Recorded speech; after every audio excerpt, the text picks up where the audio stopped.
We're down here on the Cranchi 33 Endurance. We've already been out on the water and had a fantastic test, 37 knots, and we're here on the boat now to see how the cockpit works and how the interior shapes up. Out on the water, this boat was really something quite special. We got 37 knots with the standard issue D4 300 diesels, and every aspect of the driving experience was absolutely great. The boat gripped like crazy in the turns, the steering is perfectly weighted, the sight lines are really good, and the boat never ever put a foot wrong. It's a really fantastic boat to drive. One of the things I really like about this boat is fantastic engine room access. Now, the sunbed here rises up on an electro-hydraulic strut controlled from the dash here, and a posh strut, mind you, not a gas-assisted thing you'd be expected to lift manually at this sort of price point.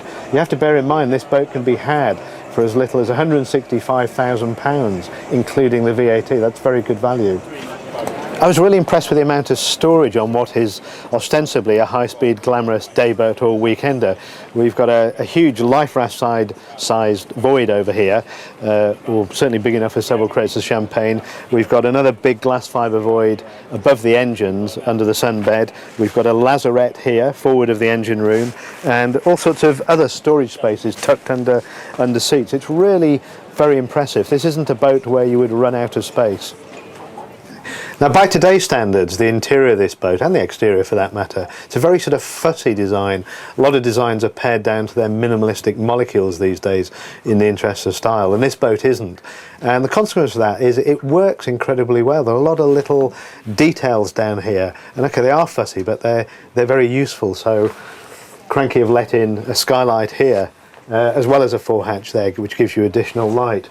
Storage down here is just as good as the deck. Every little nook and cranny all around the boat has been utilised, and that makes it much more versatile than just a day boat. You can take this boat weekending, or a couple could easily take this boat away for longer.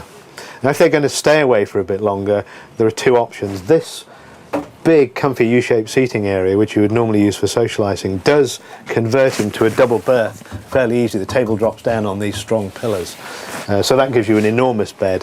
If you don't want to interrupt this, then there is a very generous single sort of stroke cosy double at the back there that you could leave made up all the time.